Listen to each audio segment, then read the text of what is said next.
post. Ain't nothing I could do. I can't get rid of them. It's not like, you know, we made a plan. It just happened, you know. And if I shave my head, it's not because I belong in a gang. It's because it's cheaper to shave my head than go to the barber every weekend and get a haircut. Gang graffiti is gangs marking their territory. Graffiti is marking your name everywhere to let everybody know, this is me, I was here, fuck off.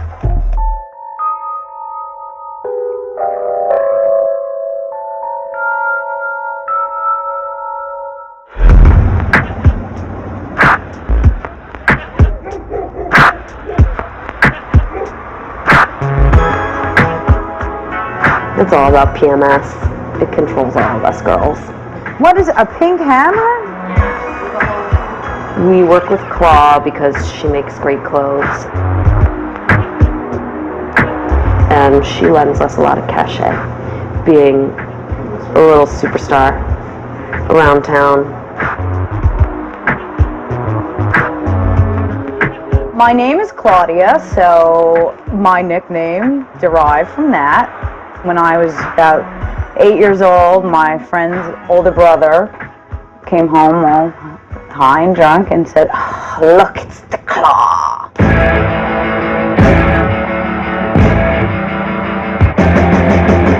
At a time in New York City history where a lot of shit's already been done, trains aren't here anymore, I think people need to do things to stay fresh and interesting, and I thought, like, an icon that represents what her name was, that was pretty exciting. The fact that it's an icon, it creates a mass appeal in a way that even the most legible throw-ups and graph hits don't have. And it's a powerful symbol, and it's very direct. I'm making my stamp, and I want to see it everywhere.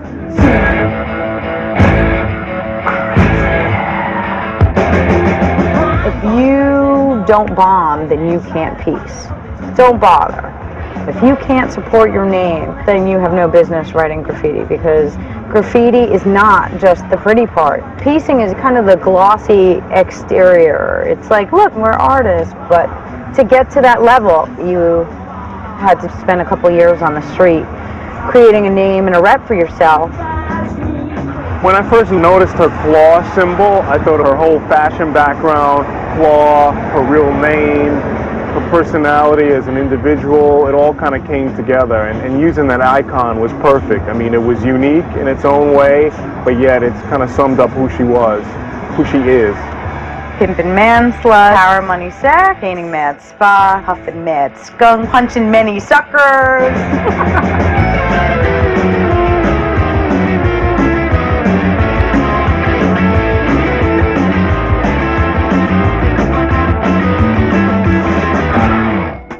This was in high school. Claudia was basically a good child, but she did certain things that she shouldn't have done in her youth as she got older, especially when she became a teenager. She could have her moments. She could turn on a dime, if you know what I mean. Very rebellious, very rebellious. My other daughter is a physician. I don't think she's made the smartest choices, and I really do think she needs to wise up. If she were to be arrested again, it would be her third violation, and who knows what'll happen at that point. I think that I am a little bit more grounded because, I'm sorry, Bernard, you've got to stop that. She's not somebody who should be in jail. She's getting a little old for that. Claudia, in her art right now at this moment, or her work, she has not let me in on exactly what it is she does. Maybe she's afraid to tell me because she thinks I'll worry even more. It wasn't something that I cared to elaborate on, or, you know, even wanted to bother trying. My mom kind of sees things her way. And no, it has nothing to do with that, please.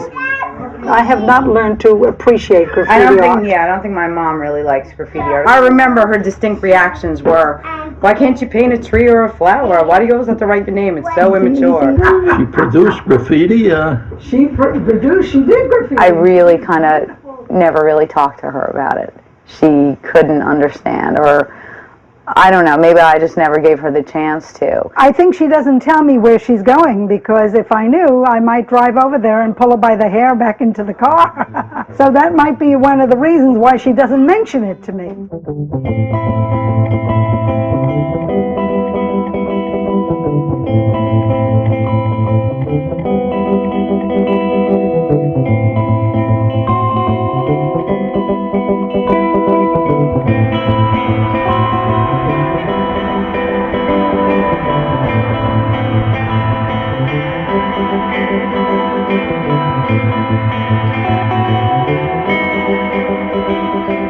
When I was younger and I would come into Manhattan with my friends and we would take the subway, you know, in the early 80s, the heyday of the trains, with 13, 14 years old coming into Manhattan.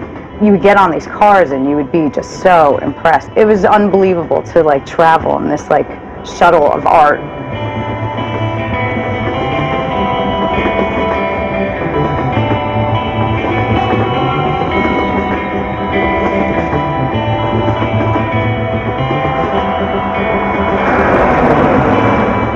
There was something in my life that I was missing. I did not feel like I was here.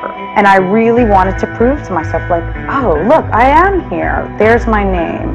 Graffiti just kind of drowned out all the insecurities that I had about myself and just made me feel like I could really do anything.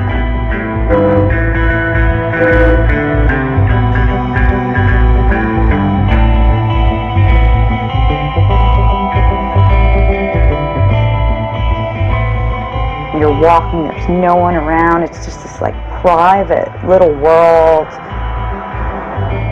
It's a wild feeling of really being connected to your surroundings. And you can just take a little piece and it's yours. I'm fixing my spot. Somebody mistakenly thought that I am sleeping, that I'm not maintaining my spots, but they are wrong. Cannot let this go on. I was raised by train riders, and I have learned, you know, that if somebody else has a spot, you can't take their spot unless it's dissed. Throw up goes over a tag, and peace goes over a throw up. There are so many rules and regulations, it's crazy. Not everybody follows them, but I do, I don't know.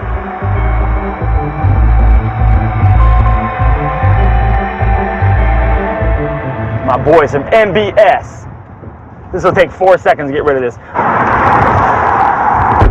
One time I was working on Crenshaw, a sign, all of a sudden I heard a backfire, found a bullet hole in the sign. So somebody apparently had maybe shot at me when I was out there.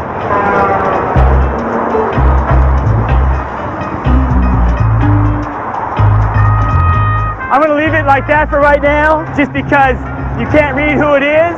Plus I want to see if they're gonna come back and redo it. Joe Connolly, the graffiti guerrilla.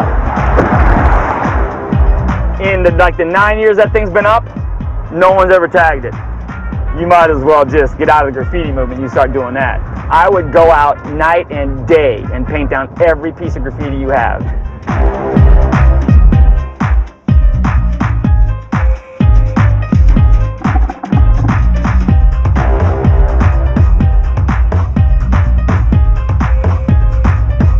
I mean, I've talked to lots of artists, lots of them. I give them a business card, I tell them if they come through my neighborhood, I paint this stuff down. You know, it's not the personal, it's just business. So you know, some people aren't gonna like what I do, I don't really care. I'm not a vigilante, I'm vigilant. There's a big difference. Confrontation is his middle name. It's not a lot, he's cleaned up all the graffiti and gotten rid of a lot of the crime. We like Joe. Joe's a good guy. When I started down here, these houses were $189,000. That guy right there is selling his house for $1.4 million. There's a kid that's writing up here. He's trafficking to school this way. He's only doing graffiti this way, and he hit all these stop signs around here, everything around here, just a little with a grease pencil. Here he is right here, see? So see, now he's got some skills, because see, now it's darker. See, his old stuff was faded.